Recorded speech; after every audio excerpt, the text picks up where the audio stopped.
Comment rédiger les statuts de votre entreprise? Deuxième partie. Faire appel à un professionnel, la solution la plus sécurisée. En faisant appel à un professionnel, vous serez conseillé et accompagné dans l'élaboration de vos statuts. Vous bénéficierez de multiples conseils et d'une vraie expertise juridique. Le professionnel pourra vous conseiller sur le choix du bon statut, sur le montant raisonnable d'apport personnel, sur le meilleur régime fiscal en fonction de votre projet, etc.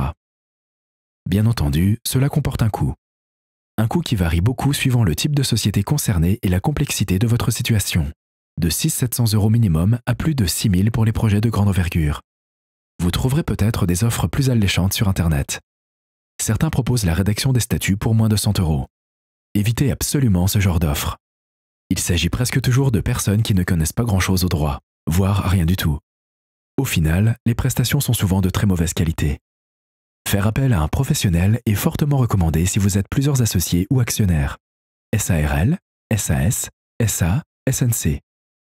En effet, les statuts des sociétés pluripersonnelles doivent contenir des clauses assez complexes relatives au partage des pouvoirs, à la prise de décision en assemblée générale, à la prévention des conflits, etc. Difficile de s'y retrouver quand on ne maîtrise pas tous les enjeux juridiques. Par contre, si vous souhaitez créer une société unipersonnelle, une EURL ou une SASU, et que vous avez de bonnes connaissances juridiques, le recours à un professionnel n'est pas toujours indispensable. Quels sont les professionnels compétents pour rédiger vos statuts?